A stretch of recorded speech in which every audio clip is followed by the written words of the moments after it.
Vamos a comenzar ahora con la mesa sobre competencias técnicas del director médico, competencias y estructura de gobierno en las instituciones, grados, calificaciones, experiencia y acreditación del director médico, la hipótesis de la carrera de dirección en el ámbito privado. Coordina esta mesa el doctor Alejandro Ciancio, quien es especialista en medicina familiar, director general de empresa certificado, especialista en administración hospitalaria, docente en curso de especialización en administración hospitalaria, exdirector general de hospitales de la Ciudad de Buenos Aires y actualmente es director de la Corporación Médica de General San Martín. Doctor Ciancio, le cedo la palabra. Gracias. Bueno, buenas tardes a todos. Espero que hayan comido lo suficientemente bien. No hubo alcohol en las mesas, así que vamos a poder disertar bastante. Bueno, quiero presentar en principio en la mesa al doctor Fernán González Bernardo de Quirós, que es vicedirector estratégico del Hospital Italiano de Buenos Aires. Es máster en Gobierno y Dirección del Sistema de Salud de la Universidad de Cataluña, profesor titular del jefe de Departamento de Fisiología Humana del Instituto Universitario del Hospital Italiano de Buenos Aires. Es jefe del área de investigación clínica del Departamento de Medicina Interna del Instituto Italiano, director del máster de investigación de clínica del Hospital Italiano de Buenos Aires y director de la carrera de especialista en informática en salud. Así que, Fermán, cuando quieras.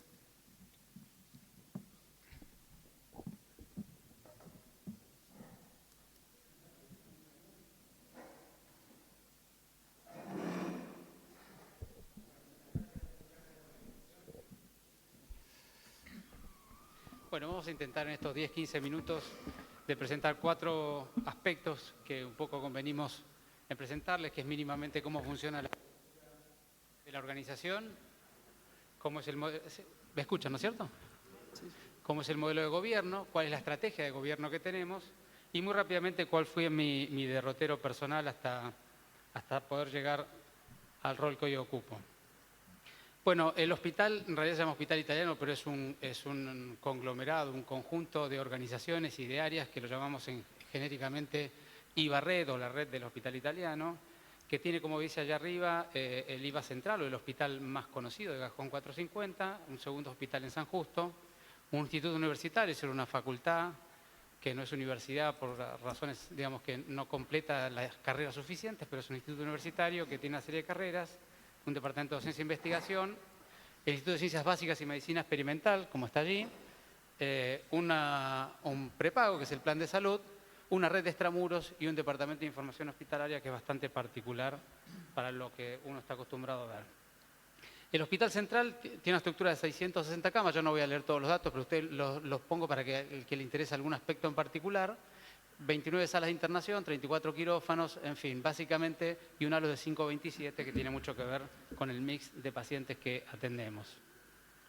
El hospital en San Justo tiene 136 camas, en 12 salas de internación, 9 quirófanos y un halo un poco más bajo porque es un hospital de mediana complejidad.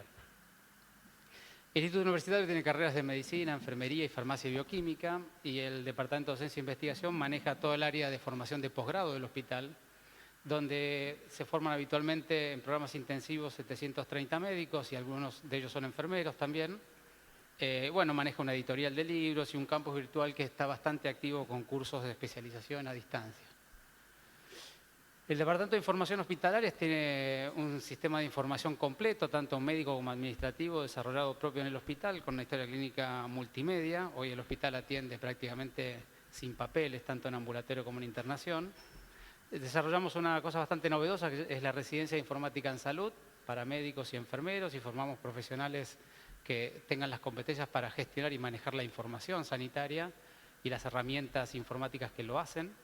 Eso nos permitió hacer una serie de desarrollos, entre ellos un portal personal que es un poco nuestro hijo, digamos, más querido, que es la forma de interactuar a distancia entre el sistema de salud y la gente, que digamos, tiene más de 100.000 pacientes usando el portal como estrategia, como si fuera un e-banking, digamos, uso del sistema de salud más allá de lo que es atenderse, obviamente. Y tenemos cerca o más de 10.000 dispositivos en la red, siendo 3.500, 3.600 computadoras. La red de extramuros tiene 25 centros médicos de atención ambulatoria, unos 300 consultorios particulares que están integrados con el mismo sistema de información, una red de farmacias que brinda servicio a los afiliados propios y un programa de medicina domiciliar que maneja más o menos unos 1000 internados diarios. En general, toda esta red te da una serie, digamos, algunos números generales. Tenemos 42.000 egresos anuales, 2.800.000 consultas, este número de imágenes, 40.000 cirugías anuales y unos 300 trasplantes por año de diferente tipo. Y trabajamos en la red de unas 7.500 personas, de las cuales 2.600 somos médicos y cerca de 1.000 trabajan también de empresas tercerizadas. Manejamos en conjunto unas 800 camas, pero con una fuerte presencia de camas críticas, y en conjunto son 55 quirófanos. Y tenemos un movimiento económico de facturación anual que está más o menos en los 3.700 millones de pesos. Bueno, esos son los grandes números del hospital. En cuanto a la estructura de gobierno, hay un consejo de administración, que es el propietario de la Sociedad Italiana de Beneficencia, que es el propietario de la red. Este Consejo de Administración delega en una entidad bastante particular que se llama Comité Operativo, que es una entidad colegiada. Digamos, nuestro director general es una entidad colegiada con 8 sillas, que ahora les voy a contar. Y de esta entidad colegiada dependen la dirección médica y la dirección de gestión, que son pares, digamos, en la gestión hospitalaria. Aquí tienen el Consejo de Administración, el Comité Operativo, la dirección de gestión, con el gerente de finanzas, de abastecimiento y de recursos humanos, el director médico, con mi persona, el vicedirector operativo, el doctor Regis, que está por aquí con nosotros, y el vicedirector que está a cargo del plan de salud o de nuestro prepago. Esa es la entidad de gobierno máxima, la máxima responsable del hospital y la que toma las decisiones de políticas, de estrategia y las grandes decisiones de inversión de la organización. Y luego está la dirección médica, que no lo voy a aburrir con todo, pero básicamente que funciona como una entidad de, como bien dice aquí, es la dirección médica porque de alguna manera tenemos ciertos roles distribuidos. El director es el responsable político organizacional de la institución, el vicedirector operativo que maneja, como siempre decimos, el hoy, y mi función que es planear lo que va a pasar mañana, digamos. De alguna manera entre los tres somos la entidad que llamamos dirección médica y de nosotros tres depende toda la estructura de gobierno profesional. Bueno, muy rápidamente, la segunda parte de la charla es, para evitar esta problemática que está tan descrita en algunos libros de organizaciones sanitarias, donde existe un planeamiento estratégico de la organización, se le da un plan de sustentabilidad económica y un sistema de información de administración y gestión, que en general no incluye el debate del desarrollo profesional y lo que los profesionales piensan o creen que va a ser el desarrollo de la medicina y lo que ellos pretenden hacer. Ocurre con frecuencia que los médicos, cada uno en sus pequeños grupos, hace su propio plan de desarrollo individual, hace su proyecto médico y crea sus fichas de registro en papel para su especialidad y su casuística. Un poco para evitar esto, que es la problemática, digamos, de la dicotomía organizacional que muchas veces uno ha sufrido en la propia organización, nosotros definimos esta estrategia de gobierno, que por eso es la organización colegiada, que intenta hacer esta interacción múltiple, que es, digamos, nosotros debatimos con el grupo profesional, el proyecto médico, en general hacemos debates largos de cerca de un año, cada 5 años, hacia dónde va la medicina en el mundo, hacia dónde va en la Argentina, hacia dónde va o cómo pensamos que va a evolucionar el sistema económico de la salud, y luego hacia dónde piensa cada una de las especialidades grandes del hospital que va a ir su desarrollo. En función de eso, con un grupito más técnico, definimos un plan estratégico que incluya ese proyecto médico y se involucre o se interactúe con el proyecto médico. Debatimos con la estructura organizacional, ese concepto de puente que hablaban hace un rato, sobre el plan de sustentabilidad económica, digamos, para que estos profesionales se desarrollen de esta manera, dentro de este marco de desarrollo estratégico, qué modelo económico le da sustentabilidad a ello, y de la interacción durante un año de estas 3 variables, que nunca son demasiado fáciles, sacamos entonces un plan estratégico, un proyecto médico a 5 años, que cada 3 años o con vistas a 3 años se alinea con un programa económico de inversiones y de resultados de la organización, que anualmente se debate y se aprueba por el Consejo de Administración Y por supuesto que luego manejamos la última estimación del mes, el efecto en el mes y el pronóstico de los próximos 3 meses como para hacer seguimiento del programa médico y el programa económico de sustentabilidad que lo acompaña. Bueno, entonces para cerrar ya mi presentación, estos últimos 2 minutos, contarles cómo fue mi desarrollo personal. En realidad yo entré a hacer clínica médica al hospital en el año 88 y en el 93 terminé la jefatura de residentes. Y ahí rápidamente me quedé haciendo internación, básicamente mi formación tiene mucho que ver con el internismo. Y a partir de ahí ya tuve algunas responsabilidades de gestión. Primero el hospital decidió desarrollar una red prestacional para la CRT, en aquella época las CRT estaban empezando a desarrollarse en la Argentina. Luego se creó la figura en el plan de salud de gerente médico del plan de salud, vistas que tenía un desarrollo demasiado administrativo o digamos, contable y que faltaba un programa médico, así como el hospital lo tenía, el plan de salud todavía no lo tenía en aquella época. Para eso hicimos un sistema de información, una historia clínica electrónica para tener información clínica y manejar proyectos de enfermedades crónicas y demás, y a partir de ahí se decidió crear este departamento de informática en salud, que es el que yo dirigí en aquella época, sobre el cual montamos los proyectos informáticos del hospital. Y luego, a partir de allí, se me ofreció la vicedirección médica de planeamiento estratégico del hospital. Y luego, en el servicio de clínica médica, me ocupo básicamente de las estrategias de investigación clínica. Pero, digamos, uno podría decir así genéricamente, una vez que salí de la residencia, prácticamente, más que prácticamente la totalidad de estos cargos, en realidad fueron nuevos. Es decir, se fundaron con mis inicios. Es decir, que uno podría decir que soy una persona acostumbrada a andar por la banquina, ¿no? Digamos, todavía no he ocupado nunca el cargo de nadie que lo hubiera tenido previamente. Eso es bastante divertido. He logrado 25 años de hospital creando mis propias necesidades.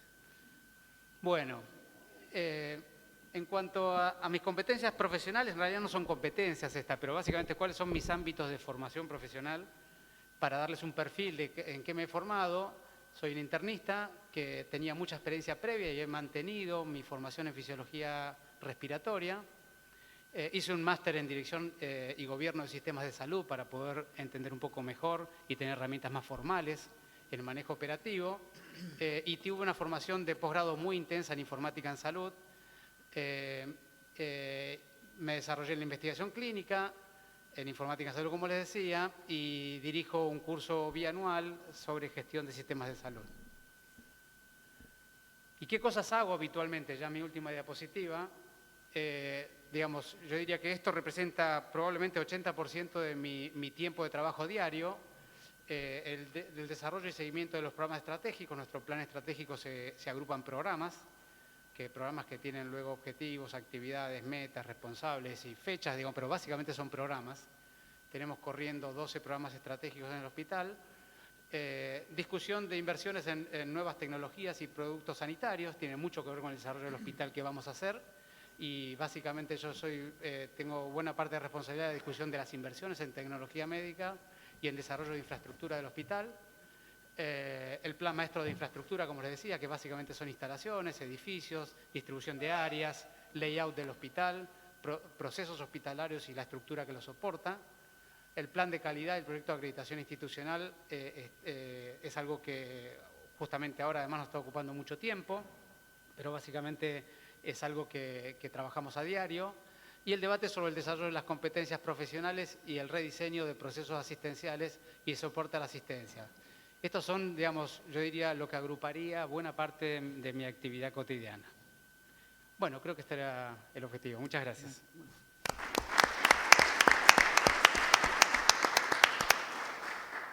¿Dormís en algún momento después? Sí. Bueno, ahora habla el doctor Jorge Lantos, que es médico clínico, me lo escribió recién especialmente. Es director médico de Swiss Medical Group, en la medicina prepaga entre 2003 y 2006.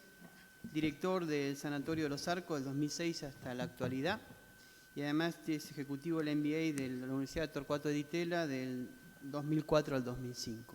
Bueno, Jorge, cuando quieras. ¿Cómo se prende esto?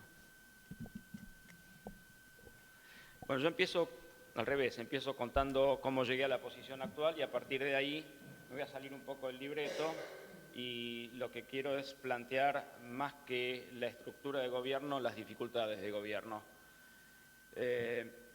Yo terminé la residencia en el Sanatorio Güemes en Medicina Interna en 1986. Sí. En 1986, ahora explico por qué esto. A partir de terminada la residencia, empecé a hacer domicilios y coordinación de la guardia en el Sanatorio Güemes. Terminé siendo el jefe de la guardia del Sanatorio Güemes. En medio de una crisis pasé a estar como jefe de internación en un piso en el Sanatorio Güemes. En medio de otra crisis fuimos un grupo de médicos a transformar una maternidad que no estaba funcionando en clínica y maternidad. Estando ahí como nueva crisis me hice cargo de la terapia intensiva de la clínica y maternidad suizo-argentina. Estando en ese rol el grupo empezó a expandirse y se compró un prepago que se llama Optar y quedé a cargo de la gerencia médica de Optar junto con el rol de jefe de terapia intensiva y a partir de ahí, con nuevo crecimiento del grupo, me fui de la terapia intensiva como gerente de los prepagos del grupo y finalmente como director de los prepagos. Siempre con un concepto de que tenía que ser un médico con compromiso asistencial quien gestionara los sistemas de salud y que el compromiso asistencial tenía que ver con el idioma que hablaban los médicos y que quien discutía con los médicos tenía que discutir medicina y que la economía tenía que ser la consecuencia.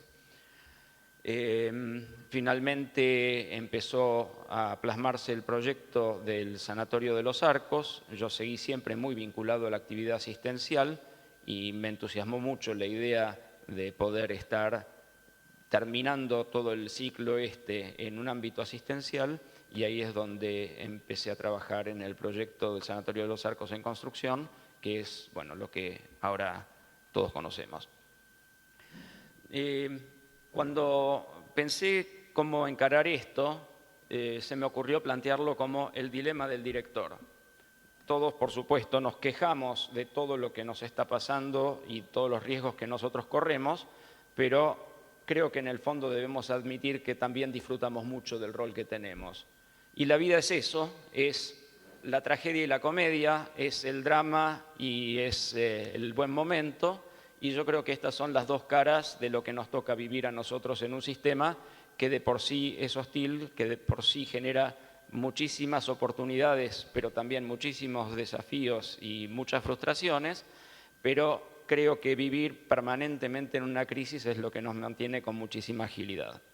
Y en este sentido, yo quiero plantear un par de triángulos de los dilemas o de los conflictos que habitualmente nosotros tenemos que enfrentar.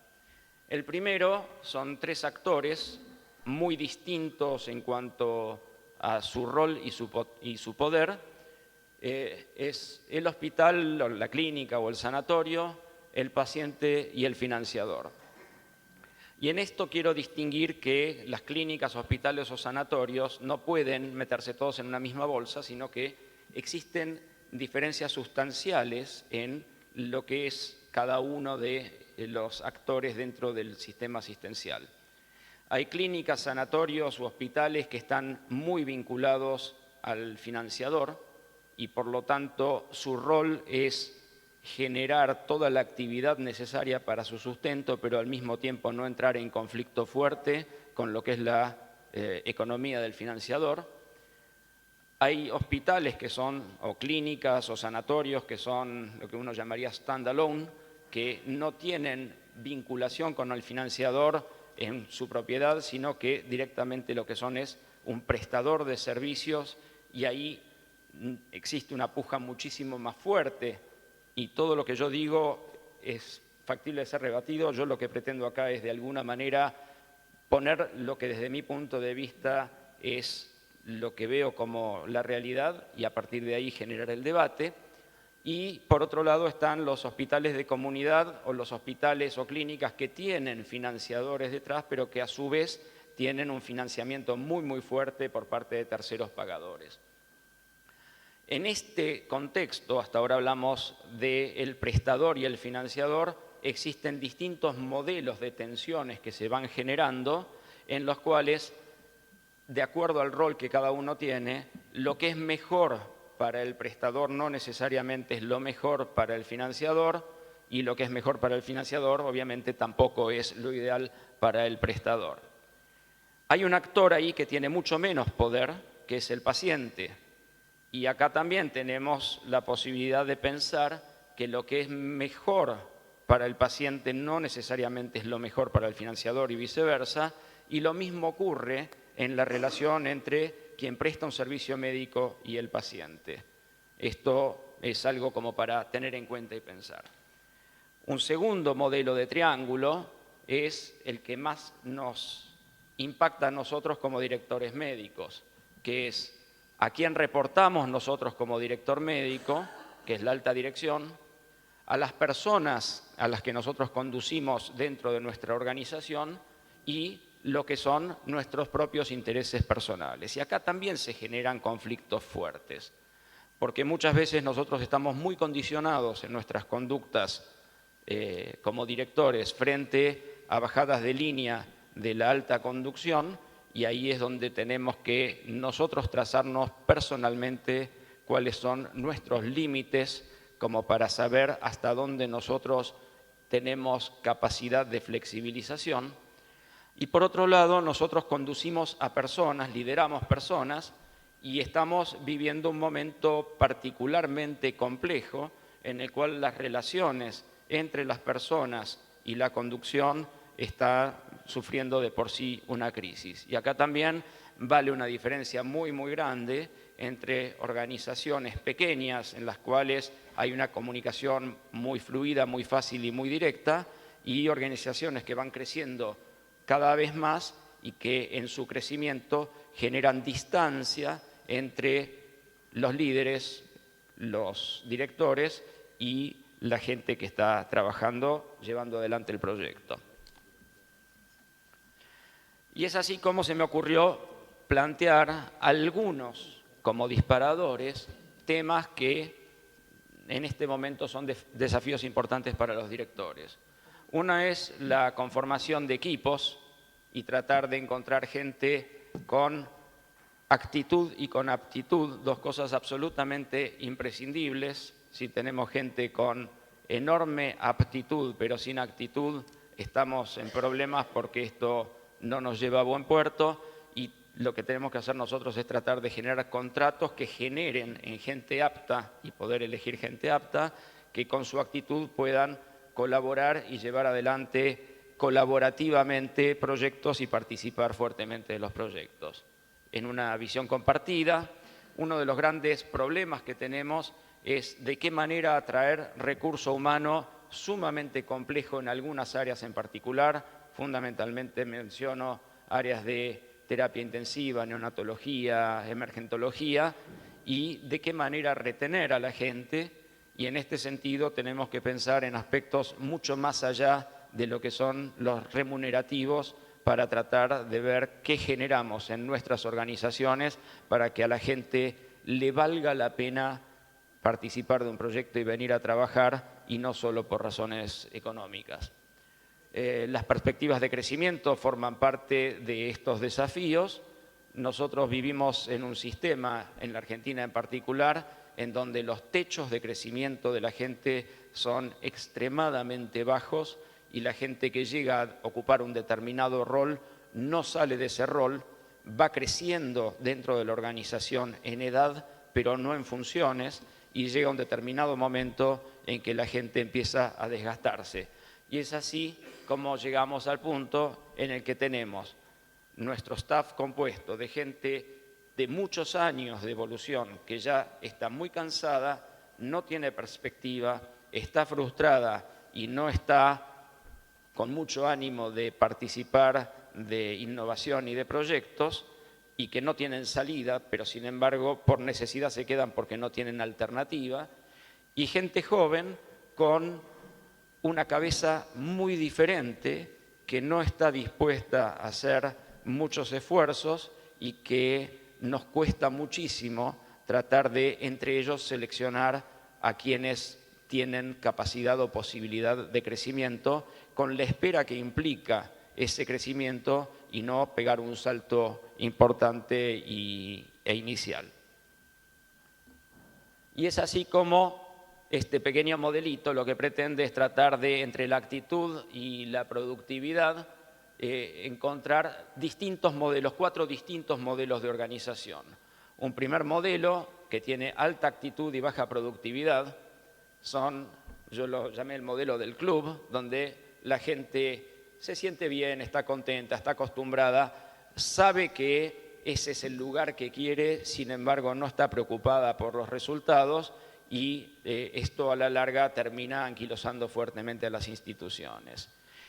Este es el peor de los mundos, un lugar de baja actitud y baja productividad, donde las cosas que se resuelven porque no queda más remedio, pero es mediocre, cada uno de los servicios tiene objetivos personales, no están alineados, todo lo que se hace es buscando muy el corto plazo y que nadie se meta en el terreno que no le corresponde. Hay sistemas que tienen altísima productividad, esto yo lo llamo los yuppies de Wall Street, que en el término de 5 años pretenden hacer absolutamente todo y no les importa el futuro, y esto lo que hace es generar resultados fenomenales en muy corto tiempo, pero que no son sostenibles.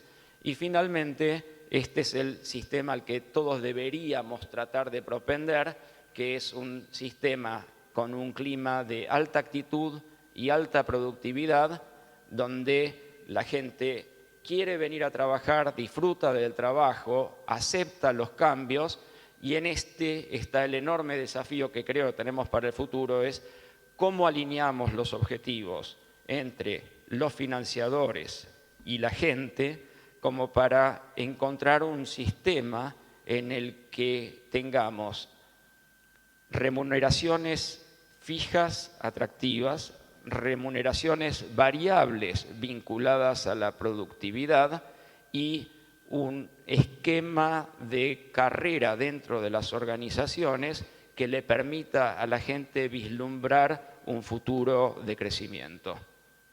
Muchas gracias.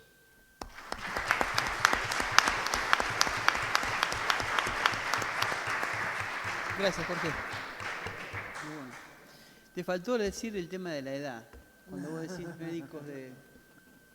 ¿No? Después te lo van a preguntar. El sistema de salud tiene muchos años. 58 años.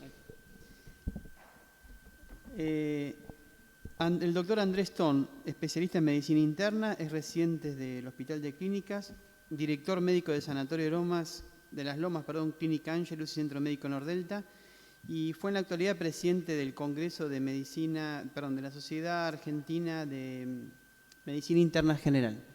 Se va a poner ahora. Gracias a todos, gracias a DECRA, a mis colegas directores médicos de nuestro foro y por esta invitación.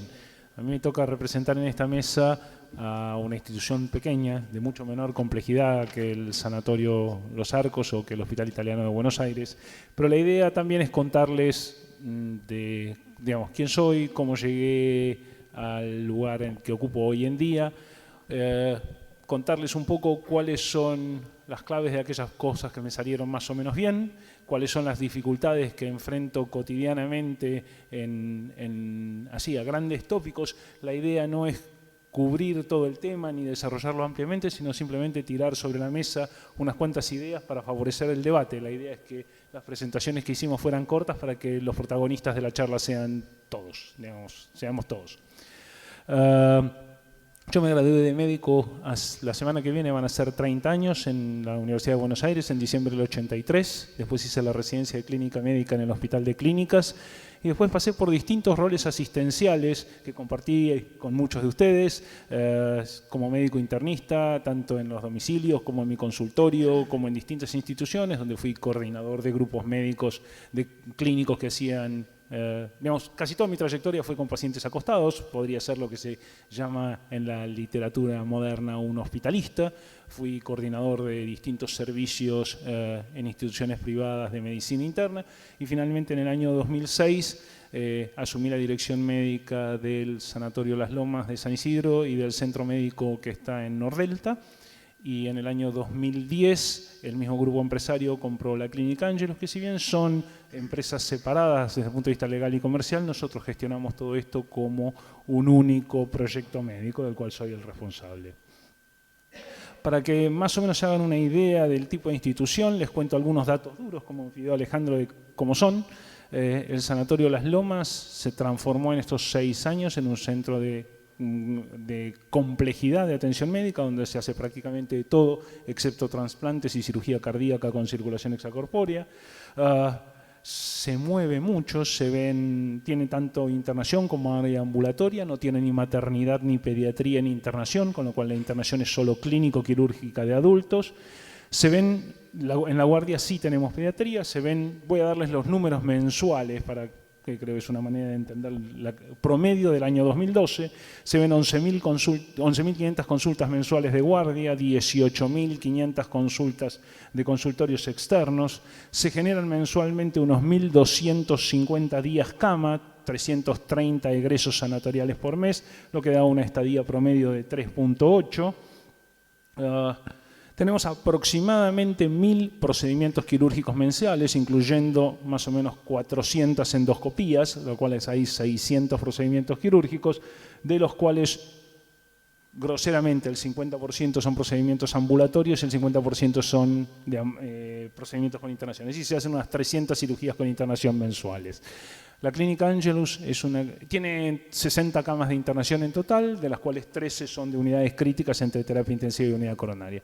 La Clínica Angelus es un centro de menor complejidad que tiene solamente 10 camas de internación y 8 camas de cirugía ambulatoria, que no tiene unidades cerradas. El apoyo de alta complejidad se le brinda desde Las Lomas, porque están muy cerca físicamente una de la otra, y allí se internan aproximadamente unos 85 pacientes mensuales que generan unos 180 días mensuales de internación, con una estadía promedio obviamente más baja porque la complejidad es más baja, 2.2.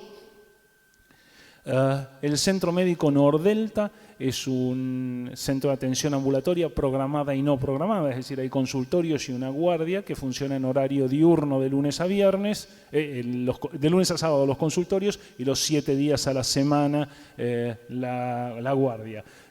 Cuenta con algunos métodos complementarios de diagnóstico y se ven aproximadamente 3.900 consultas mensuales de guardia y unas 6.000 y pico de consultas mensuales de atención programada. Para darse una idea del monto que esto mueve, Las Lomas está facturando mensualmente unos 22 millones de pesos, la Clínica Angelus cerca de 2 millones y el Centro Médico Nordelta algo de 2.100.000 por mes. Estos son valores promedio del año actual hasta octubre. ¿Cómo? Yo llegué a esto como una progresión natural de mi actividad como hospitalista. Cuando estuve en distintas instituciones, yo me ocupaba de atender a los pacientes, de coordinar el servicio de clínica médica y en algún momento dado había que tomar algún tipo de responsabilidad o reemplazar al director y fui haciéndolo. No tengo, a diferencia de mis compañeros de mesa, una formación estrictamente formal, excepto algunos cursos en lo que es administración de organizaciones de salud, y esta reconozco que es una de mis debilidades, pero creo que es una historia que compartimos unos cuantos de los que hoy en día ejercemos funciones de dirección médica. Cuando a mí me tocó esto, y como les confesaba recién, sin saber demasiado previamente del asunto, pensé, ¿y qué es un director médico?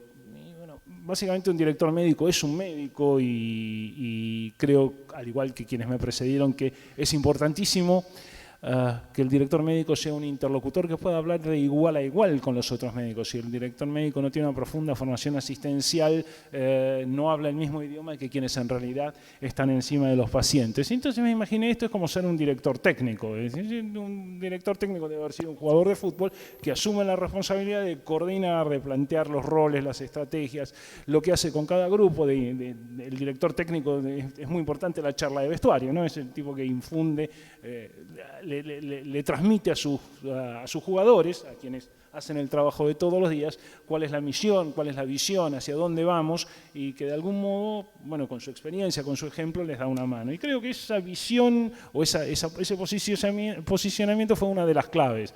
Yo en los primeros días asumí que yo, a toda persona que tuviera algún tipo de contacto con el paciente, que tocara a un paciente, sea médico, enfermero, camillero, bioquímico, nutricionista, kinesiólogo, yo iba a tener una charla con él para transmitirle un poco, bueno, mira, nosotros tenemos estas prioridades, hacia aquí vamos, y demostrarlo desde la acción, ¿no? Y creo que esto fue una de las claves. Decía, bueno, nuestra prioridad es atender bien a los pacientes, nuestra segunda prioridad es cuidar a la institución y a quienes aquí trabajan, y nuestra tercera, digamos, nuestra tercera prioridad es de hacer esto de un negocio rentable. No lo vamos a esconder, esto es una empresa privada. Y está bien que así sea, y está bien que todo el mundo lo sepa, pero nuestra primera prioridad es hacer lo que tenemos que hacer bien.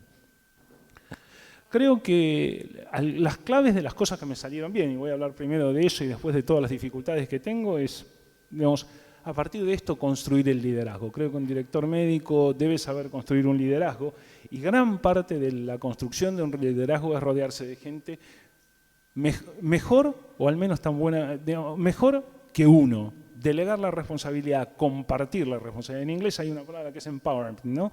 Una cosa es darle órdenes a uno y decirle, y otra es, tenés el poder de hacer esto, quiero que lo manejes, quiero que evalúes los resultados y quiero que después me cuentes cómo te va. Contá conmigo. Creo que la otra cosa que es fundamental es mantener el compromiso asistencial. Todos nosotros, de algún modo, no colgamos el estetoscopio, seguimos viendo pacientes, estudiando, practicando la medicina. Claro, cuanto más pequeña la organización, más fácil es esto. Yo me imagino que quien está imbuido en una estructura tan compleja como la que le toca en su vida cotidiana a Fernán, le debe costar mucho ir a las salas de internación. Yo personalmente creo que en una organización pequeña esto es muy importante. La disponibilidad. Yo creo que otra de las claves de la gestión, sobre todo de un universo pequeño, es que uno esté presente, que todo el mundo tenga su correo electrónico, que todo el mundo tenga la posibilidad de hablar con uno y compartir los problemas. Creo que los objetivos deben diseñarse y compartirse permanentemente, y que toda la gente debe tener esto que en algún momento mencionó también Jorge en sus presentaciones. Tenemos que formar un equipo y que todos deben sentir eso. Y una de las ventajas de que esté explícito que todo aquel que toca a un paciente reporta de algún modo a la dirección médica, es que en este equipo se favorece la comunicación horizontal, que creo que es otra de las claves. Creo que cuando uno le dice a un kinesiólogo, a un camillero, a un nutricionista, a un enfermero, acá todo el mundo tiene una responsabilidad, todo el mundo juega un rol. Voy a darte una imagen. Esto es como una orquesta. Cada cual toca el instrumento que sabe, pero la música es una sola. Y vos tenés un lugar en esta orquesta. La gente, digamos, realmente creo que no solo hay que decirlo, sino que después hay que demostrarlo en la práctica. Pero creo que esto es una clave, sobre todo en una institución en la cual, en una institución pequeña donde el recurso humano es limitado, donde hay que encontrar dentro de un presupuesto limitado estímulos no económicos para retener al personal. Un buen enfermero de terapia intensiva es un recurso muy escaso. Si bien es cierto que elige el lugar por el sueldo, si además tiene una serie de reconocimientos no necesariamente económicos, como sentirse parte de un equipo, oportunidades de crecimiento profesional, nosotros mejoraremos nuestras chances de disminuir la rotación del personal, de retenerlo, de tener gente comprometida que haga su trabajo con ganas. Un poco que se ubique lo más cerca posible de este modelo ideal que describió Jorge en su presentación hace un ratito, ¿no? De gente que tenga a su vez actitud y productividad. ¿Cuáles son las dificultades? Bueno, en una estructura pequeña la primera dificultad es que estoy solo. Digamos, es un tema de staff. Yo cuando confieso que me da cierta envidia ver estos esquemas donde hay mucha gente que comparte responsabilidades, comités operativos. Yo no tengo recursos para tener un auditor interno, un director asociado, alguien que pueda tener pensamiento, tener planeamiento estratégico, alguien que haga informática médica, alguien que haga evaluación de tecnologías. Un poco me toca hacer como pueda un poquito de todo eso yo. Eso hace que Las Lomas además tiene una particularidad. Todos estos indicadores que yo les mostré en el 2006 se dividían exactamente por 2, excepto las consultas de consultores externos que se dividían por 3. Es decir, el lugar duplicó su productividad en 6 años en cualquier cosa que uno quiera medir. Y además se agregó la Clínica Angelus, lo cual hace que un riesgo que tengo permanentemente y lo que me pasa permanentemente es estoy inundado por lo cotidiano.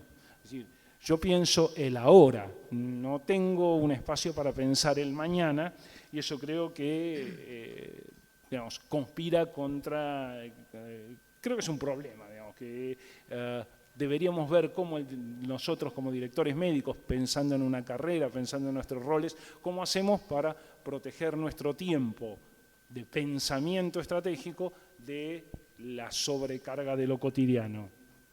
Creo que yo sé poco y nada y no tengo soporte para todo lo que es ingeniería de procesos.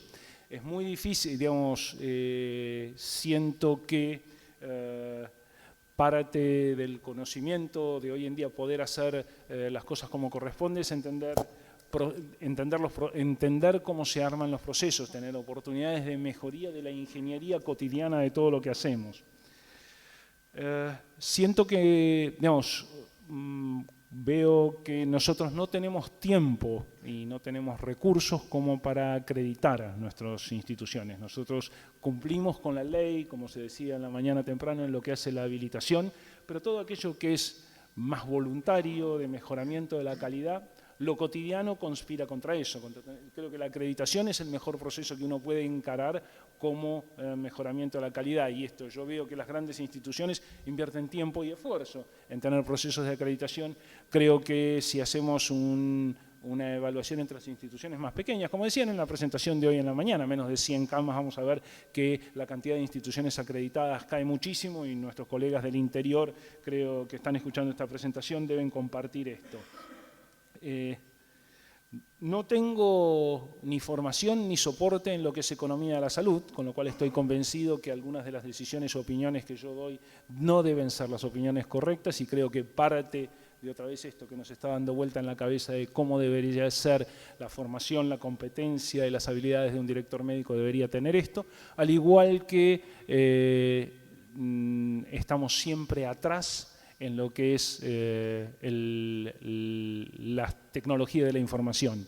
Creo que en este tipo de todavía en las instituciones pequeñas, la tecnología de información, el motor siguen siendo las necesidades de financiación y de financiamiento y de facturación, los requerimientos de información de los financiadores y todavía estamos lejos de usar todos los recursos que están disponibles hoy en día para poder hacer mejor lo que hacemos todos los días. A modo de cierre y en los últimos minutitos que voy a tomar, les voy a contar las cosas que veo en mi agenda todos los días y traté de dividirlas en categorías de responsabilidades y tareas que nos tocan todos los días. Les confieso también que la mayoría de ellas las veo en mi agenda, sobre todo en la to-do list. Día tras día se siguen repitiendo y siguen estando en la to-do list, pero algunas tratamos de hacerlas. Yo creo que un rol fundamental, el director médico debe estar involucrado en lo asistencial, o por lo menos esta es mi opinión. Debe ser una instancia de consulta para los otros médicos, debe coordinar los equipos desde lo asistencial y debe involucrarse profundamente en todo lo que son la adopción de guías de práctica clínica y normas de procedimiento de atención y caminos críticos de atención médica y en la adaptación local de las mismas. Hay un conjunto de tareas que nombraré rápidamente que llamo administrativas o de gestión médica, que es la elaboración de indicadores, los programas de mejoramiento de la calidad, la gestión de las quejas y los reclamos, la participación del director médico en lo que es compras de insumos, mantenimientos, procesos de acreditación profesional, proyectos de crecimiento y capacitación del personal, mantenimiento y obras, decisiones económico-financieras, contrataciones, el manejo de las empresas tercerizadas o la política de marketing de la institución. Todas estas cosas que son grandes títulos que los dejo para el debate posterior. La dirección médica tiene que estar involucrada, en mi opinión, también en todo lo que es docencia e investigación, aunque no sea un hospital universitario, aunque no sea un hospital escuela. Creo que toda institución de salud, por la propia dinámica de la profesión médica, enseña, aprende e investiga. Y creo que la dirección médica debe estar involucrada y debe favorecer espacios para que los médicos, enfermeros y todos los integrantes del equipo de salud que allí trabajan crezcan profesionalmente. Tenemos una importante función en lo que hace a los recursos humanos, ya sea la selección del personal, el cálculo de la dotación, el diseño de la carrera profesional, la evaluación del desempeño, el manejo del clima laboral, la elaboración de premios y castigos para el personal, estímulos y correctivos. Obviamente la dirección médica tiene un rol en lo que es la bioética. Hoy en las charlas que hablaban sobre las responsabilidades del director hay algunas que son explícitas e indelegables, que son con respecto al cuidado y a la vigilancia de que la práctica de la medicina se desarrolle dentro de canales éticos, y en particular nos vemos involucrados cotidianamente en decisiones que tienen que ver con el final de la vida, con la diversidad, con el consentimiento informado, con el comportamiento de nuestros colegas dentro de la institución, la ética profesional. En un escenario de tanta litigiosidad, muchas veces nos vemos involucrados en temas legales, de los cuales no muchas veces sabemos y que es todo un aprendizaje, temas que tienen que ver con la confidencialidad de la información, la ley de protección de datos personales, la ley de derechos de los pacientes han generado todo un nuevo escenario de desafíos para el director médico de responsabilidad directa, que chocan con las necesidades de los financiadores del sistema de salud. Digamos, es todo un escenario de cosas donde todos los días tenemos que aprender. Todo lo que tiene que ver con este tema de la responsabilidad solidaria, y que cuando hay un juicio contra un médico, contra la institución, contra un laboratorio, contra un proveedor de insumos biomédicos, nosotros estamos involucrados. Y bueno, por supuesto, todo lo que es las habilitaciones, el cumplimiento con la legislación y las normativas vigentes. Inevitablemente nosotros tenemos mucho que ver con la tarea de auditoría, con las relaciones entre los prestadores y los financiadores del sistema, el tema de débitos, contrataciones, módulos. Y finalmente existen otras funciones que terminan recayendo en el director médico. Muchas de ellas son relaciones con la comunidad, relaciones con los medios de prensa, que también inevitablemente nos tocan, para las cuales no necesariamente estamos preparados. No todos tenemos formación en comunicación y de pronto nos encontramos con un periodista que nos pregunta por un paciente VIP, o tenemos que, bueno, las situaciones que atravesamos todos los días. Quería compartir con ustedes esto, y creo que el espíritu de Alejandro al convocarnos a todos en esta mesa fue que fuéramos breves y dejar abierto el debate sobre todo esto. Muchas gracias.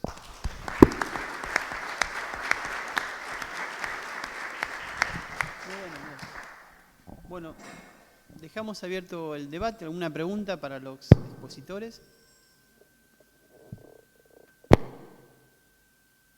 ¿Nadie? ¿Eduardo? Quizá en una de las tareas de coyuntura que afectan a la dirección médica es a veces los conflictos entre profesionales, sean a veces del mismo servicio o entre servicios.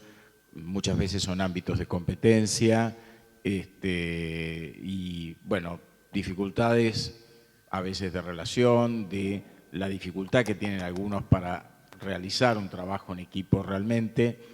Y esto, bueno, lleva una parte del tiempo, y desgraciadamente a veces es un tiempo que uno siente que invierte y que es meramente coyuntural, es decir, que no es de crecimiento, de planeamiento estratégico, pero que es inevitable. Quisiera, bueno, un poco la opinión de algunos de ustedes sobre estos temas, si los afectan mucho o poco, y nada, si tienen algún comentario en relación a esto. Sí, indudablemente las relaciones interpersonales son complejas y nos pasa cotidianamente, vamos a ver, entre neurocirugía y traumatología para la cirugía de columna, digamos. O cuando los neurocirujanos ven un paciente y no quieren que lo vean los neurólogos porque es un paciente de neurocirugía. Yo creo que uno de los conceptos que uno tiene que tratar, empiezo así. Es muy difícil cuando las estructuras ya están muy estructuradas romperlas. Una de las enormes ventajas de empezar algo de cero es que si uno tiene un esquema claro de cómo quiere funcionar, de alguna manera marca la cancha y es mucho más fácil que las cosas vayan por ese lado. Y en este sentido yo creo que el director médico lo que tiene que tener muy en claro es que el centro de todo no es ni el neurocirujano, ni el traumatólogo, ni el neurólogo, es el paciente. Y si uno tiene claro que el centro de todo es el paciente y que si no existe el paciente, ninguno de nosotros tiene una razón de ser, ni el director, ni nadie dentro de la organización, a partir de ahí puede ir armando la comunicación entre todos como para ir desarmando esos silos que tratan de aislarse. Así todo, yo creo que hay oportunidad cuando ya están armados, y esto es algo que tiene que ser iterativo, porque uno puede inicialmente generar esta cultura, pero donde se relaja un poquitito, cada uno empieza a armar su propio nicho de influencia y tratar de aislarse del otro y generar su propia regla.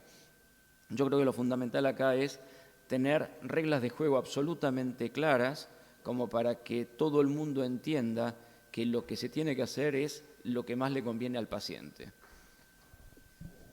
Yo a lo mejor siguiendo un poco en la línea, creo que digamos, uno podría clasificar dos tipos de problemáticas de la esfera personal o de la relación. Unas que tienen que ver con lo que estaban comentando recién, que son las esferas de las incumbencias, y pienso que las esferas de las incumbencias van a ser cada vez más difíciles y complejas, porque la evolución tecnológica, la evolución de la dinámica de servicios o de las prestaciones y de las intervenciones son cada vez más migran hacia lo invasivo a lo no invasivo, y eso entra rápidamente en conflicto entre el especialista clínico y el especialista quirúrgico, entre diferentes especialidades quirúrgicas o clínicas, entre imágenes y procedimientos, en fin. Cada vez más el día a día y la tecnología nos va a ir poniendo más dificultades, especialmente los hospitales que vienen andando, como bien se decía recién, porque históricamente cada uno siente que tiene propiedad en algunos terrenos, pero digamos hay propiedades que el límite no es bien preciso, y entonces yo creo que eso va a ser cada vez mayor, pero probablemente a mi juicio sea la parte más, entre comillas, digamos, pragmática de resolver. Es una discusión de terrenos, de espacios de desarrollo profesional, de espacios de desarrollo económico. Me parece que eso tiene algún campo para el trabajo técnico profesional. La segunda dimensión es las dificultades interpersonales. Digamos, en hospitales, cuanto más complejos son y cuanto más relevancia social tienen los profesionales, más difícil es, digamos, conjugar todos los intereses y relaciones entre las personas, y particularmente en grupos grandes donde hay gente que tiene sus caracteropatías, digamos, ¿no? En general, había un director médico que decía que él ocupaba el 70% de su tiempo en gestionar egos, ¿no? Digamos que ese era su trabajo en el hospital. Digamos, eso naturalmente es bastante más complicado. Nuestra experiencia en el hospital es que es mucho más jorobada. Las discusiones que se personalizan a las discusiones que se pueden cosificar. Digamos, cuando vos podés cosificar una discusión, es una discusión técnica sobre la cosa. Cuando la discusión es puramente personal, no hay argumento ni solución que la vaya a resolver. Y la verdad que nos ha ido mucho peor en este segundo grupo de dificultades. Digamos, un comentario, yo adhiero a lo que dicen ellos, es cuando los médicos son además clientes de la institución y no parte del staff, la cosa se complica aún más. En el escenario, muchos de nosotros dirigimos instituciones llamadas abiertas, a diferencia de algunos hospitales que son más cerrados, donde los médicos traen sus pacientes, básicamente son médicos que hacen procedimientos, que traen sus pacientes a operar y se los llevan, y que tienen un compromiso mucho más lejano con la institución. Nosotros tenemos muchas veces problemas entre distintos médicos por espacio de los turnos quirúrgicos, por si un paciente lo vi primero yo, lo viste vos, si era de la guardia me toca a mí, si no era de la guardia te toca a vos. Este tipo de cosas que son en general por espacios de poder.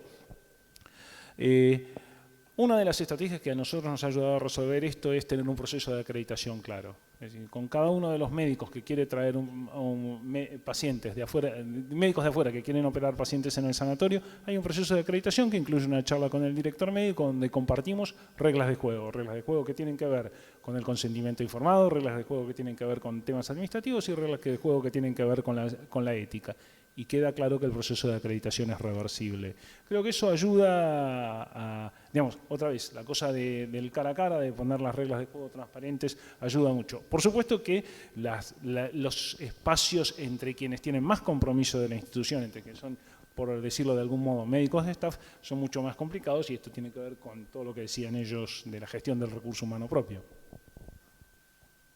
¿Alguna pregunta más?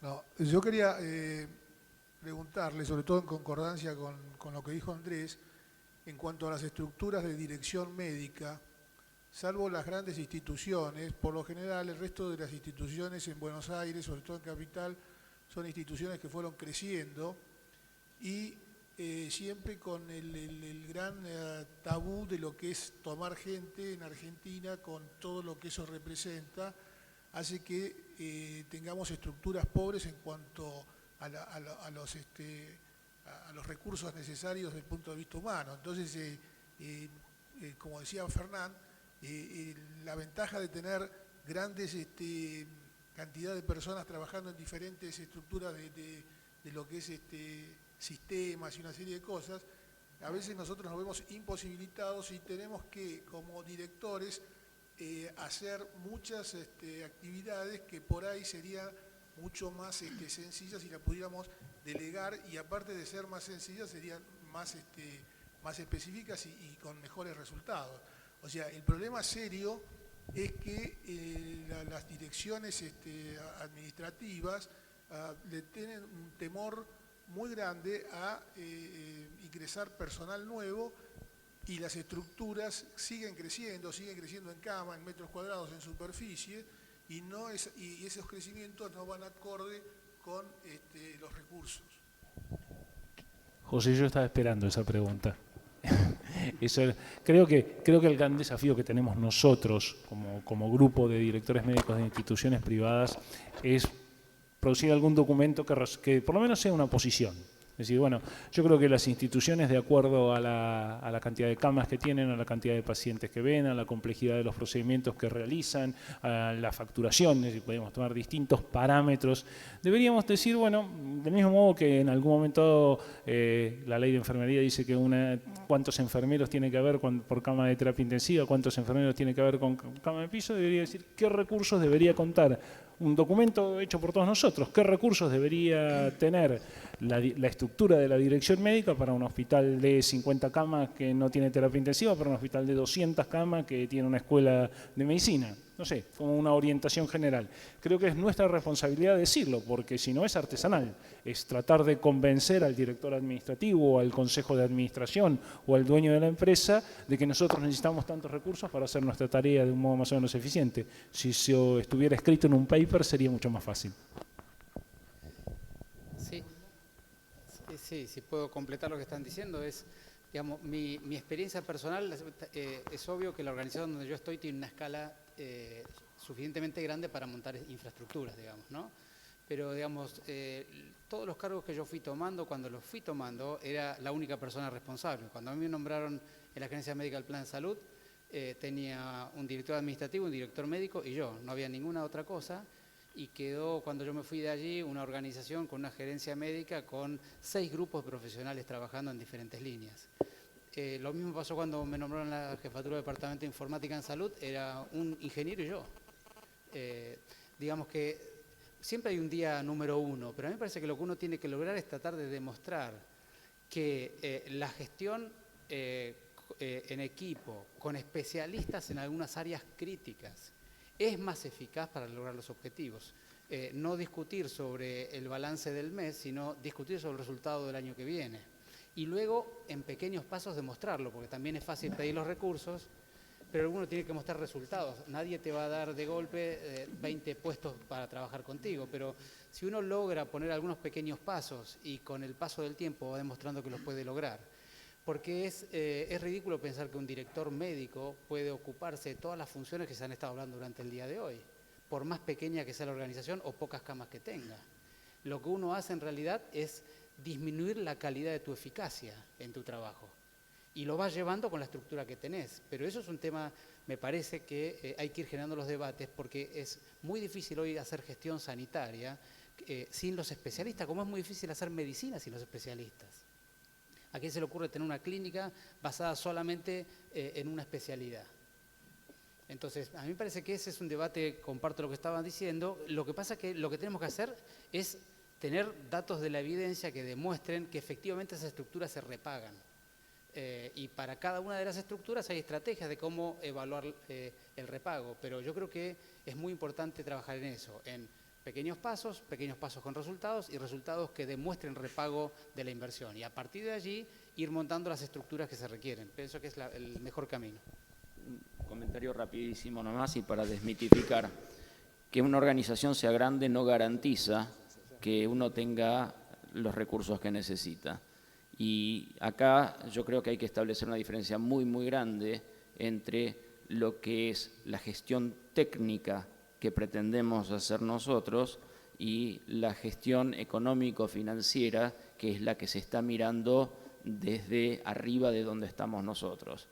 Y hay un concepto que es, en un escenario de enorme restricción presupuestaria, se está permanentemente mirando el presupuesto y tratando de ver las funciones en función de las camas, pero no algún intangible que hay detrás de lo que es el aspecto técnico de la calidad no percibida de la salud. Entonces, en este sentido, y yo creo que la experiencia del Hospital Italiano está muy avanzada con respecto de muchas otras organizaciones, a nosotros nos cuesta muchísimo, muchas veces, generar estructuras que tienen vinculación con la seguridad del paciente, que tienen que ver con el control de infecciones, que tienen que ver con algunos aspectos de la gestión técnica, que es nuestra responsabilidad, que uno no puede transmitir inmediatamente en un resultado asistencial directo.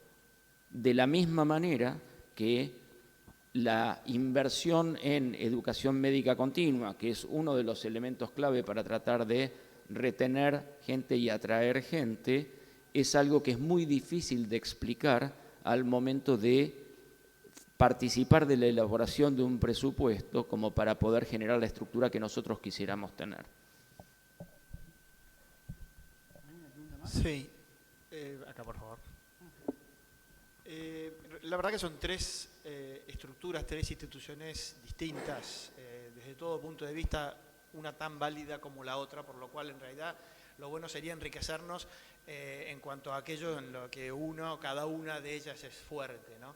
Mi primera pregunta sería, ¿cuál es la recomendación de un director de una alta estructura en donde tiene mucho aporte, digamos, dentro de la dirección, con asesores y demás, para poder salir, digamos, del rol de bombero que tiene el director en una estructura chica?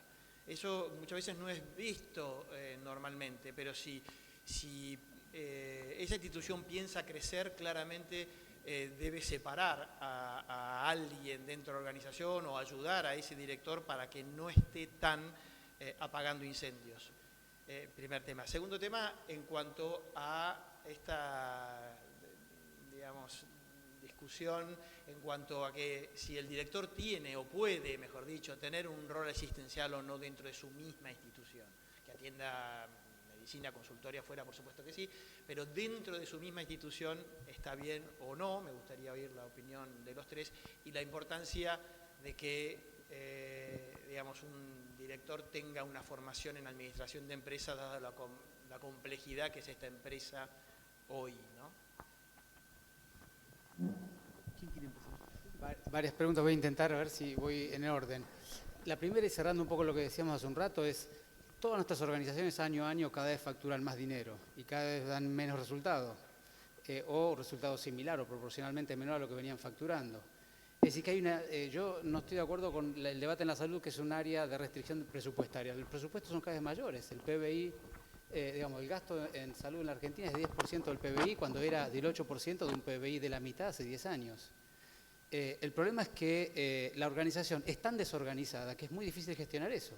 Y ahí es donde está la oportunidad de las estructuras de gobierno organizacional. Por eso, sí, tratando de cerrar la pregunta anterior, yo creo que ahí está el debate de cómo convencer de cómo se repagan las cosas. Porque, digamos, cada vez movemos más riqueza y nos queda menos riqueza para las estructuras que estamos ahí mismo.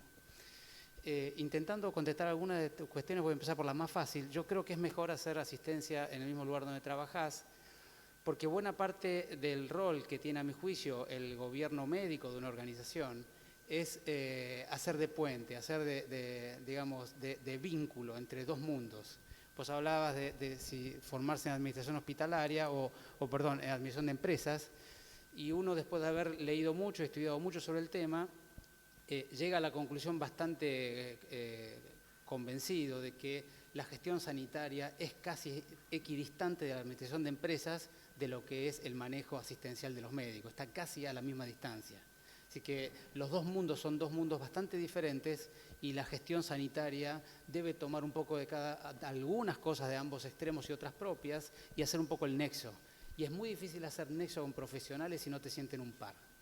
Siempre digo que si no vas con guardapolvo a una reunión, arrancaste 3-0 abajo, porque digamos, seguramente no tenés credibilidad, digamos, ya hay unas cuestiones de actitud que ya rompen el vínculo de trabajo. Entonces yo pienso, para contestar esa pregunta, que sí.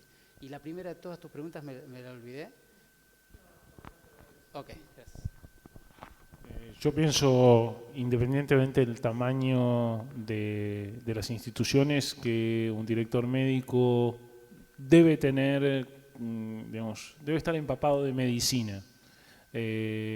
Si está demasiado lejos de los pacientes, no es un interlocutor válido para los otros médicos. Un médico debe tener,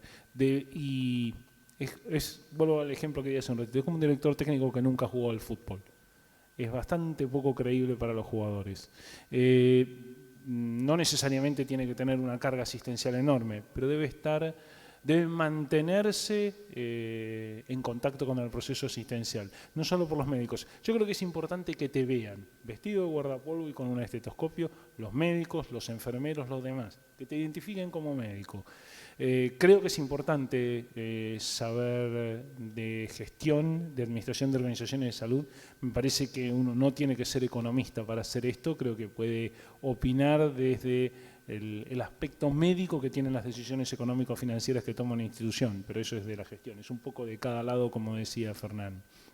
Y quisiera saber cómo hacer para demostrar más o menos rápidamente que yo sería más eficiente trabajando un poco menos de bombero y pensando un poquito más cómo va a ser la organización en la que trabajo mañana o pasado. Y creo que de los documentos que nosotros elaboremos a partir de esta reunión, parte de eso tiene que estar escrito.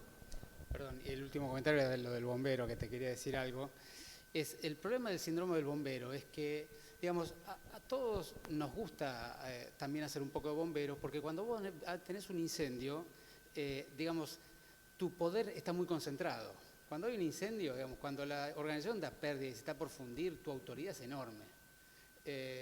Entonces hay cierta tendencia, me parece a mí, a ir enamorándose del modelo del bombero, donde aparece un incendio, vos vas y pones una pauta, y a veces pasa, y yo me ha tocado verlo, que digamos que hay gente que es muy experta en prender fuego y venir con la manguera, digamos, ¿no?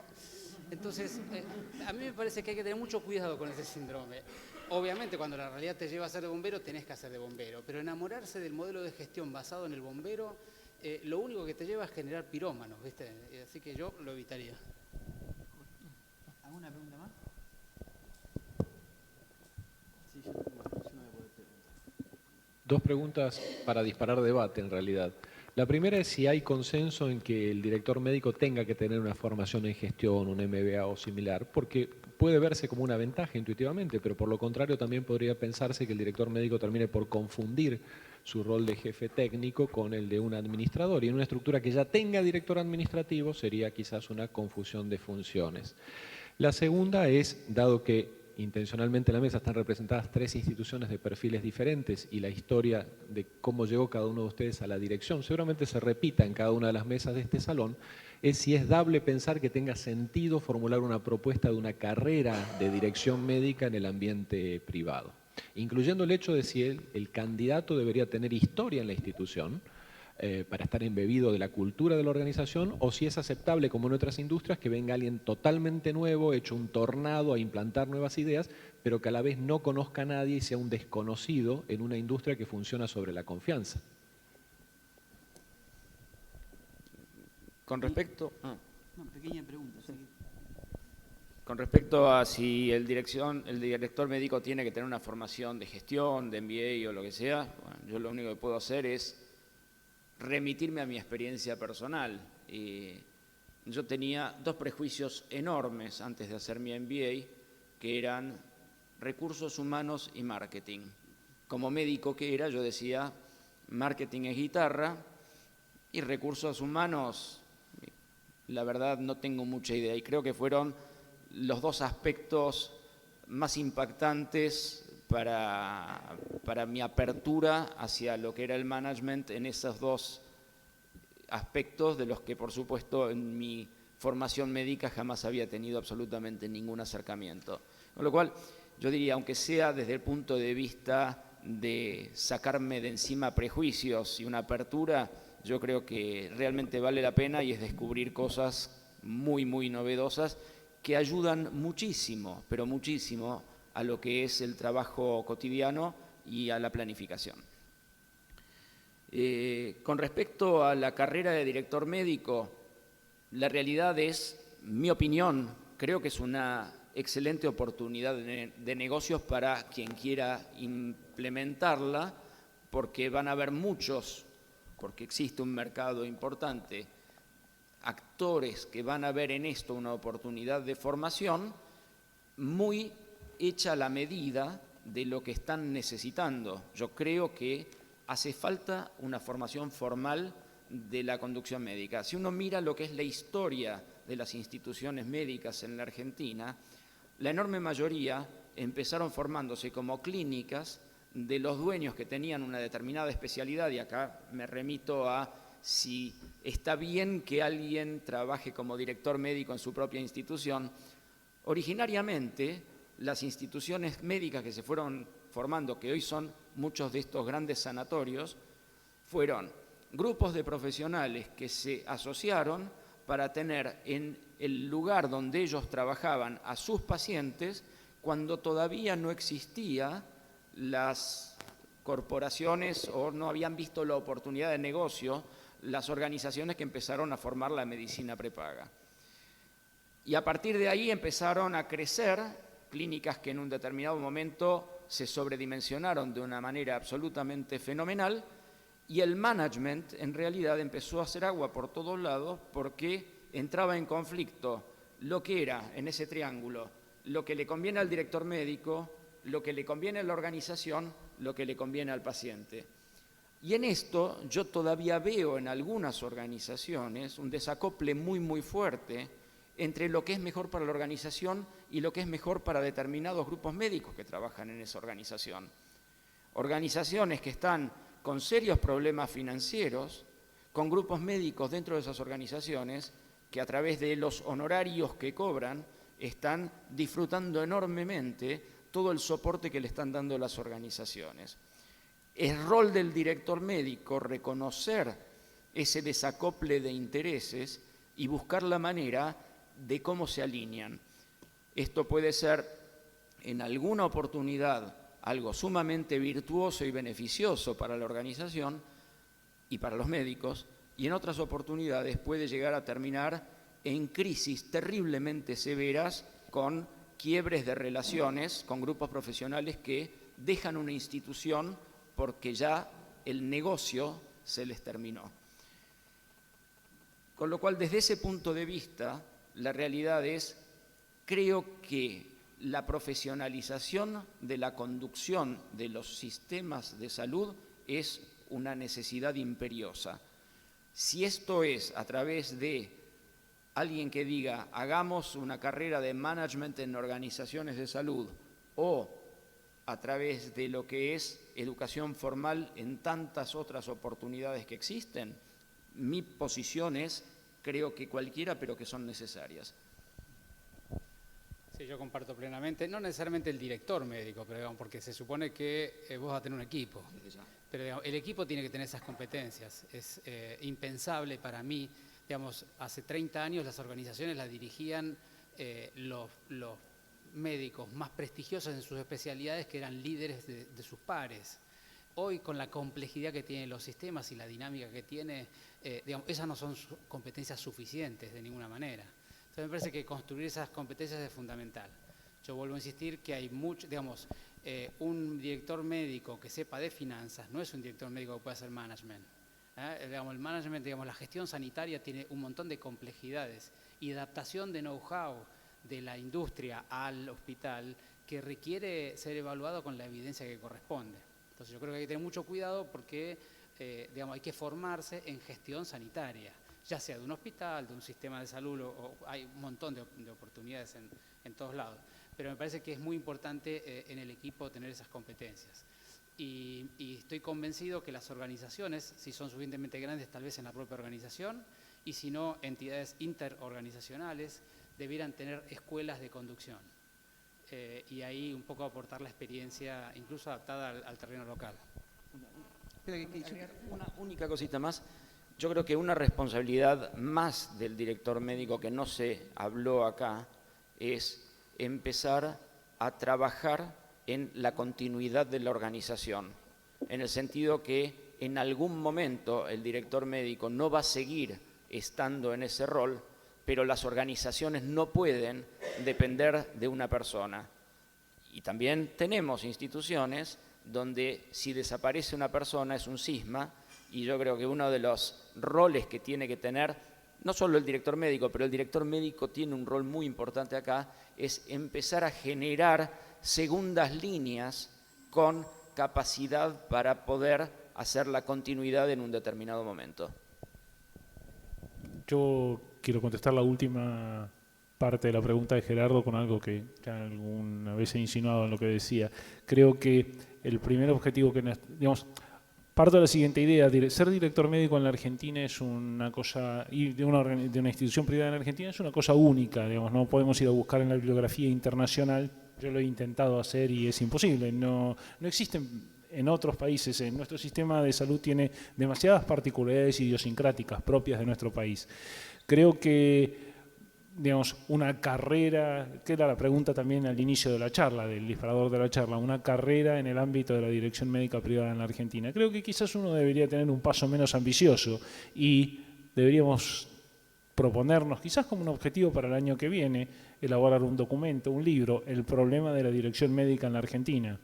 Creo que eso nos serviría a todos como ejercicio intelectual y como fuente de información, y quizás eso sea el embrión después a partir del cual, en general, a partir del proceso de escribir todo un conjunto de ideas, uno va desarrollando un cuerpo de conocimientos y a partir de ese cuerpo de conocimientos puede desarrollar distintas estrategias docentes que pueden terminar en una maestría, porque la verdad es que carreras de formación de posgrado en gestión estratégica de organizaciones de salud, en administración hospitalaria, en esto, existen unas cuantas. Ninguna responde a la particularidad de la problemática que estábamos planteando aquí. Quizás empecemos por escribir un documento.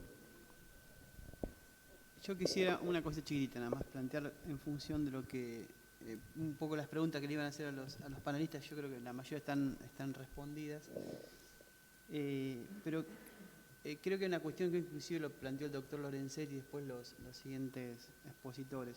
Me parece que nosotros en la atención de la salud directa, en la atención médica, va a seguir siendo artesanal, porque el 1 a 1 va a seguir existiendo. O sea, eso no va a cambiar, por lo menos durante muchísimo tiempo. Con lo cual, me parece que nosotros lo que estamos viviendo es un quiebre en la cuestión organizativa que pasa a dejar de ser exclusivamente lo artesanal en la atención y empezar a pensar en la mega atención de cómo resolver las cuestiones artesanales individuales. Por eso creo que hay muchísima oferta en formación. Lo que es real es que está poco apuntada para solidificar la formación del profesional de la dirección médica. Y creo que la formación hoy requiere de determinados elementos y estamentos como para tener algunas ideas de algunas cuestiones. Porque una de las preguntas que yo te quería hacer a vos era, como hoy vos dijiste al principio, no lo tengo acá, entre nosotros tres hacemos el gobierno político, médico, institucional, Y yo te iba a preguntar cómo te relacionás dentro de esa política médica institucional con otros grupos, con otros grupos que no son profesionales de la misma área o que no son profesionales para resolver alguna cuestión que compete a ambas situaciones. Me parece que esa bisagra que estamos viviendo nosotros, que planteó Jorge cuando hablaba sobre lograr ese número 4, alta actitud y mucha productividad, o que planteaba Andrés cuando decía que yo le iba a preguntar cómo hacía para ordenar esto de lo que tiene a diario. Yo creo que la formación profesional hace que eso uno lo pueda dominar. Es como cuando el clínico dejó de ser médico de terapia y necesitamos un médico de terapia para hacer terapia. Ese quiebre creo que estamos viviendo nosotros ahora como conducción de determinados lugares. Y vamos a requerir, me parece a mí, la formación no solamente desde el punto de vista institucional, sino creo que se está creando otra figura que hace una mayor relación, no solamente con la parte interna de la institución, con los cuadros intermedios de la institución, sino también con los cuadros externos de la institución, como puede ser el periodismo, como pueden ser las radios, como pueden ser las familias, o como pueden ser otras cuestiones que hagan el rol de la conducción ejecutiva de un lugar. Me parece que estamos en esa etapa y de eso hay tanta oferta que a veces no la podemos concentrar para canalizarla para tener un solo efecto o un fin determinado. Me parece que sí que requerimos todos una formación profesional en esa conducción. ¿Alguna pregunta más? Eduardo. Se habló varias veces de poner siempre al paciente en primer lugar y creo que nadie discutiría esto. Pero mi pregunta es si hoy debe entenderse el altruismo solo en la óptica del interés individual del paciente o uno tiene que llevar una mirada también hacia todo el sistema de salud y aún hacia la propia institución. No necesariamente como algo contrapuesto, pero digamos, empezar a ver las consecuencias en todo el sistema de las decisiones individuales cada vez tiene más peso, ¿no? Uno continuamente ve las indicaciones de anticuerpos monoclonales, para poner un ejemplo, que tienen indicaciones algunas más restringidas y otras más grises, y cierta inclinación a aceptar lo gris, que desde el punto de vista del paciente individual podrá o no resultar exitoso, pero tomado eso en forma sistemática y masiva, puede hacer que ese interés individual termine destruyendo, digamos, el sistema médico. No sé si se entiende claramente mi planteo. Creo que los directores tenemos que velar un poquito también desde ese punto de vista. Y es un equilibrio difícil, pero me parece que hoy forma parte de las obligaciones que tenemos que asumir.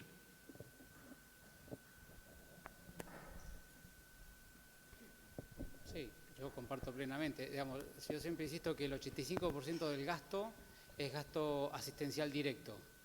Entonces uno empieza a discutir cuánto le paga al médico, cuánto le paga a la enfermera, cuánto le paga al equipamiento, cuánto pagas el medicamento. Y en realidad el problema es que estás yendo a buscar los perdigonazos y no yendo a buscar el dedo que está en el gatillo, que es la decisión profesional e individual. Y por eso para mí eso es gestión médica y gestión de una conducción médica. Sí. Es justamente crear los incentivos, las iniciativas, los espacios de debate o los espacios de reflexión donde todos podamos entender que del conjunto de las decisiones individuales es el interés de todos. Porque vos decís algo que digamos que es muy común, que se dice todos tenemos el interés fin último del paciente. El problema es que el médico con el que discutís eso, en realidad tiene técnicamente lo que se llama la función de agencia. El médico está representando teóricamente el interés del paciente. Al igual que el abogado tiene la función de agencia sobre vos porque representa tu interés frente al fuero judicial. Pero tanto el médico como el abogado tienen un interés intermedio que no siempre se alinea con los intereses de las dos puntas. Entonces el problema es cómo darle técnicamente un espacio para trabajar esa problemática, porque es una problemática intrínseca, porque el médico toma sus decisiones por lo que cree que le hace bien al paciente, por lo que cree que es de su propio interés. Y encima de todo tiene un marco conceptual, si querés un marco, una perspectiva o un conjunto de creencias de donde toma la decisión que está construida básicamente en el mercado, en la industria tecnológica, farmacéutica, porque de ahí se alimenta objetiva o subjetivamente. Entonces el modelo es extremadamente complejo. Si el debate es yo defiendo al paciente y si un médico dice yo defiendo al paciente y el director dice no, yo no lo defiendo, es un debate sin sentido. El problema no es quién defiende al paciente, el problema es cómo podés desarmar ese debate a un nivel más atómico, más pequeño, y empezar a discutir el rol y función de cada uno de los componentes. Porque, digamos, yo siempre digo que nosotros los profesionales médicos somos uno de los que tenemos mayor capacidad de creación de argumentos para defender nuestra posición. Es decir, el médico profesional típicamente, y lo hacemos siempre, vemos un paciente, tomamos una opinión y después juntamos todos los argumentos que nos justifican. Y cuando tenemos un debate institucional, más aún. ¿Qué me interesa, no me interesa? ¿Qué creo, qué no creo? ¿Qué pienso que será mejor o no? Y a partir de ahí sale un argumento por minuto. Y si seguís discutiendo, sigo consiguiendo argumentos. Entonces el debate no es argumental. El debate es cuál es la cultura de donde vos estás razonando el problema. Es un problema de cultura. Por eso yo creo que el peor problema que puede tener una institución sanitaria es tener una cultura administrativa, una cultura médica, cada uno decidiendo por su cuenta. Porque son dos culturas casi que inencontrables. Entonces, la creación del gobierno con gestión sanitaria pasa por ser capaz de hacer transcultura, es decir, pasar de una cultura a la otra y comprender perspectivas, porque las herramientas son relativamente comunes. El problema es comprender cómo moverte con esas herramientas dentro de la cultura de administración y cómo moverte con esas herramientas dentro del debate con un profesional asistencial. Y alineado con esto, yo vuelvo al modelo del triángulo, donde de alguna manera queda muy gráficamente expresado este conflicto, a lo que le agrego un ingrediente más, que es la coyuntura. Nosotros en este momento y en la Argentina estamos viviendo una coyuntura en la que se definen obligaciones como la ley de fertilización asistida, que nadie puede discutir lo bueno que es para alguien tener derecho a tener un proyecto de fertilización asistida, pero no se plantea de dónde sale el financiamiento. Y esto es como el costo de oportunidad. Entonces, el paciente usa un sombrero, el financiador usa otro sombrero y el médico usa otro sombrero, y ninguno en ningún momento intercambia el sombrero para pensar el punto de vista del otro. Entonces, uno mira unidireccionalmente cada uno en función del rol que le está tocando. Esto nos genera un sistema de mucha irracionalidad.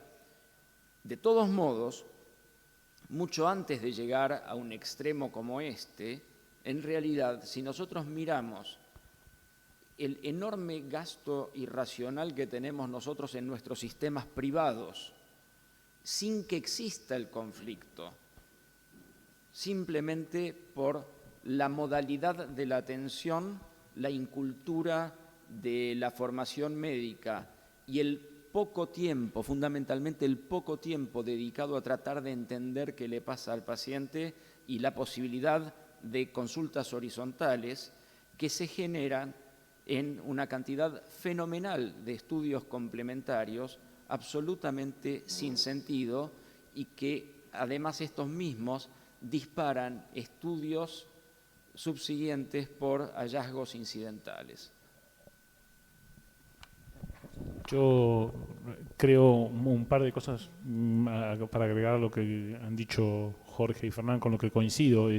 No me cabe ninguna duda de que cuanto más responsabilidad uno tenga dentro de la estructura del sistema de salud, más responsabilidad social tiene.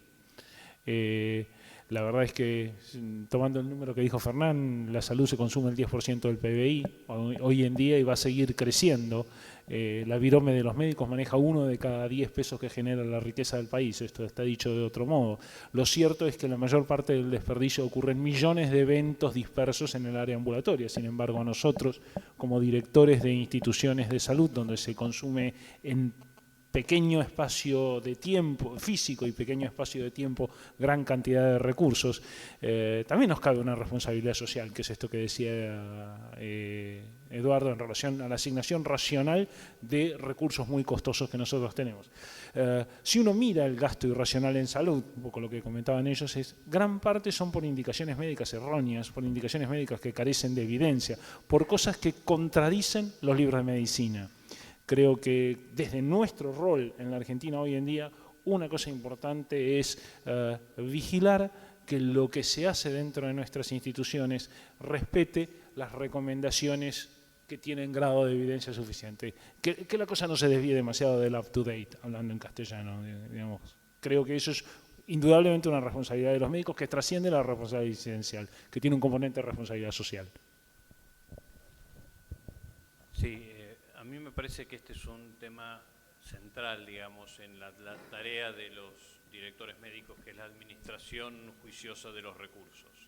Me parece que, digamos, en la organización como está armado el sistema de salud en Argentina, esto, por desgracia, termina recayendo en las instituciones, porque no tenemos un paraguas gubernamental que dice que este fármaco tiene esta indicación y no otra, y por lo tanto, digamos, al no tener ese paraguas, que sí está presente en una enorme cantidad de países sajones, Australia, Canadá, Inglaterra, entonces se genera una transferencia hacia las instituciones y especialmente hacia los directores médicos, digamos, para justificar la racionalidad de algunos procedimientos, que me parece son una parte del gasto médico, y la otra parte es una parte que es mucho más difícil de evaluar, mucho más compleja de ver, porque, digamos, es la que cotidianamente, y como contaba Jorge, digamos, sucede todos los días en nuestros hospitales y no nos damos cuenta.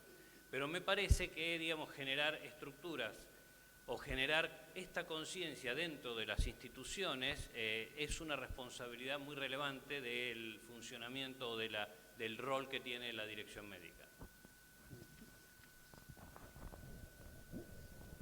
Sí, apoyo, digamos, estoy totalmente de acuerdo. La salud es uno de los pocos sistemas de la economía donde la oferta genera la propia demanda, digamos, llama demanda inducida por la oferta. Eso quiere decir que si vos pones un nuevo resonador, la tasa de uso de resonador en tu clínica va a aumentar por 8 si no lo tenías. Y si pones una nueva práctica también. Eso significa que en realidad no era una necesidad, o si la era, antes no la habías detectado, sino que, digamos, que vos podés inducir la demanda a partir de la oferta, porque de vuelta la función de agencia la tiene el médico. Y de vuelta, ese es un debate que hay que saber dar puertas adentro de la organización. Porque todo el mundo siente, los análisis económicos dependen de la perspectiva de donde haces el análisis económico. Si haces de la perspectiva del prestador, parecería que cuanto más prestás, más te conviene. Pero eso es un cuento como siempre, es un cuento digamos, de corto plazo, porque después por algún lado te va a venir el problema nuevamente porque sos insostenible en un sistema.